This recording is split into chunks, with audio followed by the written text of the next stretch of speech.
Hi YouTube, how are you again? This is Claudine and this is my oldest, Claudiane. What's up y'all? So in today's video we're going to be looking at some memes and just talking about them. We're going to be super duper candid and see how we react to what's on the internet. Because a lot of stuff, people post a lot of stuff and have a lot of opinion on different stuff, so yeah, go with it. Let's see the first one. Alright, let's see what we're working with here. First one. Oh, this one is good. Stop acting like you happy with that broke ass N-word. He don't even take you out the house. What? Read that one again? It says, stop acting like you happy with that broke boy. He don't even take you out the house. Okay. First and foremost, if you're dating someone, or you're with someone, whether you're married or you're just dating, you're in a relationship, and he ain't doing nothing for you, he's not doing anything for you, he's not taking you out, he's not treating you, Yeah. you know, why are you with him? Right. And here's the thing, right? And I get it. You know, some people don't got it like that and everyone's like super rich, but at the same time, it's like if you're with someone, you want to make sure that you're courting them all the way through. And if you're spending all of your time Netflix and chilling, don't expect her to stay. And relationship is a two-way street, Always. you know? So you do for him, he do for you. It's always a two-way street. But in the beginning of a relationship, and a guy, he's interested in the girl, he wants the girl, he courts the girl, you know? And you gotta take her out, you know? Take her out, make her feel nice. It's not just sitting at home all day, let's watch Netflix at home. Let's chill at home. Ooh, what do you think about guys who, like, they take you out in the beginning, and then, like, after, like, a little while, and they just stop? Yeah, like you have to remain consistent, you know, in a relationship. Don't just do something for show. Don't just do something to get the girl. And then, what are you going to do to keep the girl? Exactly. You know, so you have to be yourself, be you, treat her well, and just be a naturally, genuinely good dude, you know? Open doors. Yeah, Stuff like that. be naturally a good guy. And so when you go out to dinner, say you're paying, another time you go out to dinner, she will pay. But, like, not in the beginning, though. Because that, you know, that's just, here's the thing, right? Here's the thing, right? You gotta court the girl. You gotta court the girl. Court the girl. Yeah, so yeah, you can't just want to sit home all day, every day, and watch Netflix. It's good to go out from time to time. You can't be that, you know, it's good to be frugal. It's a also little bit. fun, too, especially if you're young. You want to go out, you want to enjoy your life, have fun, do things, and it gets boring wasting your time. Yeah, what's the next one? Not doing anything. All right, next one. Listen, baby, your biggest hater isn't a stranger.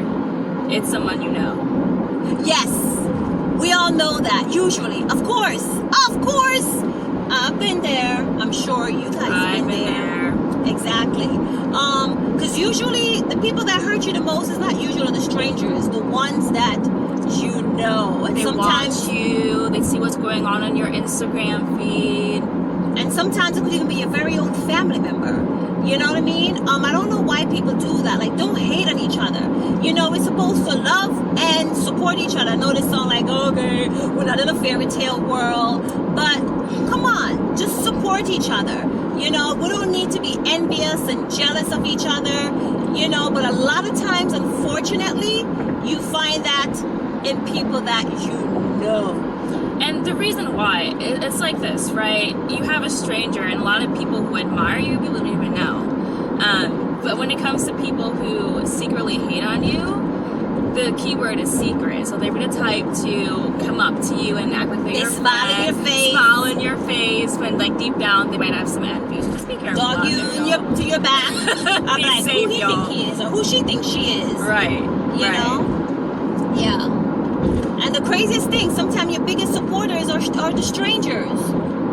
You know what I mean? People that you don't know that well, that is not that close to you, and they'll push hard for you and they'll support you. I mean, I've been there, you know. And the people them that are your own family member, you know, your friends, they don't push for you as much, you know, sometimes. So it depends. Every family's different. Every friend circle is different. right. But a lot of times you'll find whereas the ones that you know, or you're supposed to be close with, or you think is cool with you, they're the one that's not really for you. So pay attention to that. All right, so we continue. Yeah. I think it's manly for a female to order a steak on the first date. What? It says, is it manly for a woman, Manly? female, to order a steak on the first date? Order whatever you want. You on a date, if you want a steak, you order a steak. If you're not a salad person, order a salad. Right, just be yourself. You know, you go on dates and stuff like that, especially like the first date, and you're trying to impress, you know, your date and stuff. So you're there, you're hungry, you're starving, your belly's growling. You're like, you know, as a female, you're like, oh, I don't want him to you know, to be like, don't try too hard to like, you know, let me order salad, something like, because I don't want to look too, you know, order what you want. Like, of course, be neat about it. Like, don't like slobber all over your face and like be crazy. But if you want a steak, order a steak. Okay, but don't want to order the whole entire menu now. Yeah. No, don't do that, baby girl. Don't do that. Yeah. Just because your girl is financially stable don't mean you can do the bare minimum, bro. Listen here, okay? We all for the independent woman. That's what we're supposed to be. I'm a strong, independent woman. I feel like the thing is, like, when it comes got my own. It's good to have your own, to do your own stuff, to be self-reliant, self-independent, self-sufficient, you know, and also we want our partner to match us. You know, you want your partner to also be equally yoked. Exactly. You know, you're supposed to be equally yoked with your partner.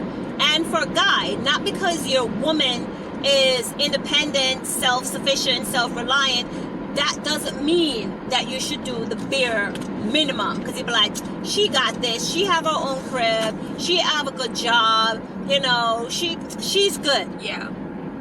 Yeah, she's good. And you should be happy, you know, that you're with a strong, independent woman. Here's a little tip, you guys, just to see, like, who you're talking to, really. If you're on a first date with someone and the first thing they ask you, or one of the first things they ask you is what you do and how much you make,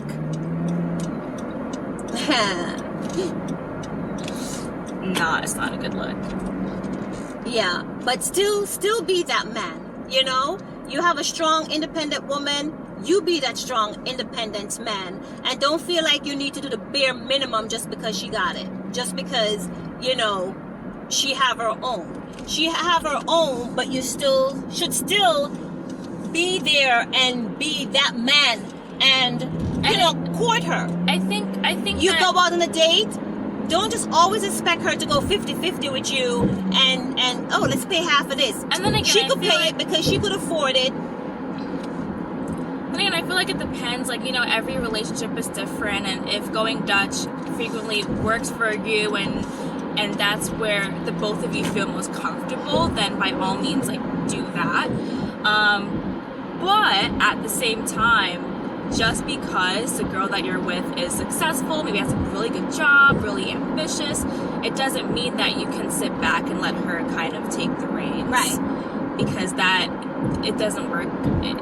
A lot of relationships may fail statistically. Right. You know, and then there are times when you go out and she's going to fit the bill. She's going to, you know, take care of stuff and handle, you know, what she needs to handle, pay the bill, buy the food, you know, pay at a restaurant, and you got to do it as well. But don't expect that just because she's financially stable and she's independent that you don't have to do it, that you don't have to treat her, or you don't have to take her to dinner. I think that's kind of like a staple in like Black relationships, I feel, and that's why I think struggle love has become this whole big thing.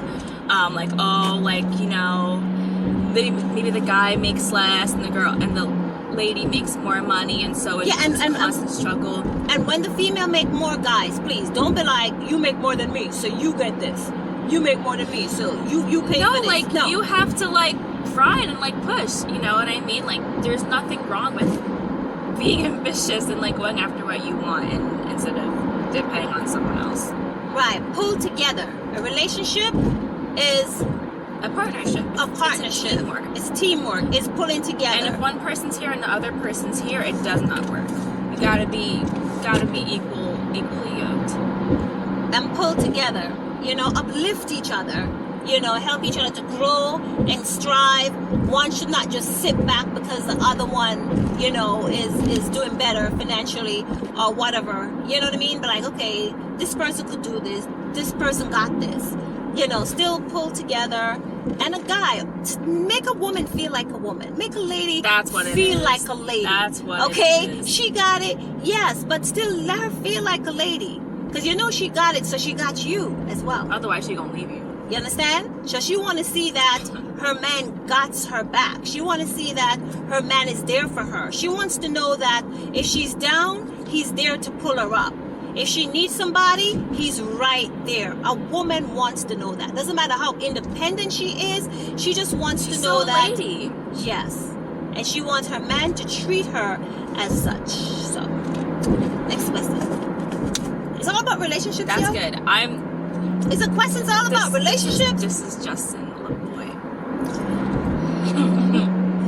All right. Oh, here we go. If you rush me, I'm not going. I feel like that's like. I mean, I know. Okay. Here's the thing, right? I feel like with me, personally, I like to take my time. I'll do my hair, my makeup, and get my outfit ready, and so I feel like I'm like being super duper rushed. I need time to like make sure everything is, you know, in order. That's a bad one. Let me find a better one.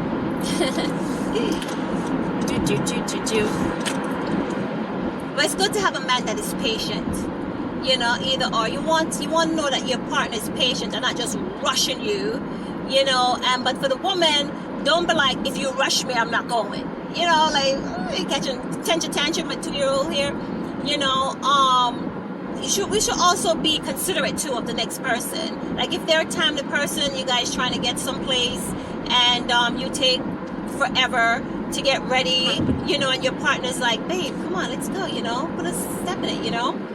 Don't be like, if you rush me, I'm not going. And it all depends too on how they come off with that. Like, if the guy's like, hurry up, you're always late, you know, then that's not necessarily good. This one says, normalize cutting people off as soon as you find out they're a Gemini or any sign. Well, with that, I say, you know, to each his own, I guess, based off maybe whatever experience they may have gone through before in the past with someone who's a particular sign. You know, they may be a little traumatized, you know, and be like every single, I don't know, what's a sign? Give me a sign. I don't know. Let's say Taurus, because they're very stubborn. Every Taurus I've dated sucks. So if you're a Taurus, I'm not gonna go on a second date with you or something. Yeah, but you know, it all depends too. Yeah. You know, and how people vibe together. You know, because with that, for example, say, because going to astrology, we know that like say Taurus, that's an earth sign, right? So earth signs, they usually mesh well with their earth signs or with a water sign. Yeah. And then for air signs mesh well with fellow air signs and fire signs, and vice versa. Fire mesh well with fire and air, and water sign mesh well with water sign and earth. So say if you're an air sign and you're with a earth sign and that relationship don't go too well, you know, and they be like, I just don't want to mess with another Taurus because the experience I've gone through. So it might be similar experience that you go through again, but also, you know, you got to look at other factors as well, because when it comes to astrology, the sun sign is the dominant, which is, you know, you're with your earth, air, water, fire, but also you got to look at the moon sign as well and their rising. You know, so that may play a part, and also the environment and how somebody was brought up. So I wouldn't necessarily say completely cut somebody off, you know, based off their sign because you've had a bad experience with someone who was that particular sign. You know, just feel it out a little bit, and this way you could proceed with caution. Proceed with caution, yeah. And if you start to see red flags and stuff, then you know, nah. Comment below if you want to see more astrology type of content. Yeah, oh yeah. Because I think it would be... Alright, next one. Guys be 31 posting their high school sports highlights. Dog, it's over. What? They're saying dog is over? Listen. You could be 51, you could be 61. You know, that's their experience that they went through. You know, that's their accomplishment in life. Let me tell you, age ain't nothing but a number, okay? And a lot of times too, you know, when you reflect on, like, go down memory lane, you reflect on stuff that you have accomplished in life, like happy memories and stuff like that. It keeps you young, you know, and I believe you're as young as you look. You're as young as you present yourself. You're as young as you act, you know, and carry yourself. Age ain't nothing but a number. You have some people, they're 21 and they're like, what, sis, bro, what's wrong with you? You know, you're 21. Why you look all beat up and stuff like that? And you have some people, they're 40 or 41 and it's like, oh, damn. And I think also, like, people go through different experiences in life, you know, so you can be 21, but if you've been through a lot in your life, or you've had a lot of experiences that made you mature faster than maybe your peers, then you're bound to have a certain energy about you that seems more mature. Like, you have an old soul, and there's nothing wrong with that. But just like my mom says, doesn't matter how old you are, if you're proud of something you did when you were like 20, 15, 25, go ahead and rock that. Yeah, talk about it. So by saying, bro, that was in high school, you're no 31, let it go. It does. Don't let it go. But it does get kind of old though if you're like in your like late 20s and you might have like your high school and your Instagram, but that always annoys me. What? That always annoys me. It's something that you've done. It's something that you're proud of. That's the whole reason why we make memories, right? You take pictures that you're proud of for memories. You have videos that you're proud of for memories. So these are the memories that you're going to look back on when you get older or when you're just going down memory lane. So yes, keep them going. It keeps you young, keeps you happy. This is really great for the people who peaked in high school. Yeah, it keeps you happy. We want our heart to be happy so we could live and grow gracefully, okay? It's good, you know, see if you grow old. As you grow old, you want to grow gracefully. So keep your heart young, keep your soul young, keep your mind young and happy. So bring those memories. For sure. Yeah. So I don't know, it's what to talk about. Yeah, so that's my take on it. So we're going to be popping in again with more talks on different topics, whether it's health, fitness, just stuff that's going on and on the media. So if you want to hear something in specific, let us know what topic you want us to talk about. Drop it in the comments below. Yes. And like this video. And subscribe. Yes. So don't forget, always. And comment. And share to all of your friends. Yes. Until next time. Until next time. It's Claudine. And Claudiane. Bye.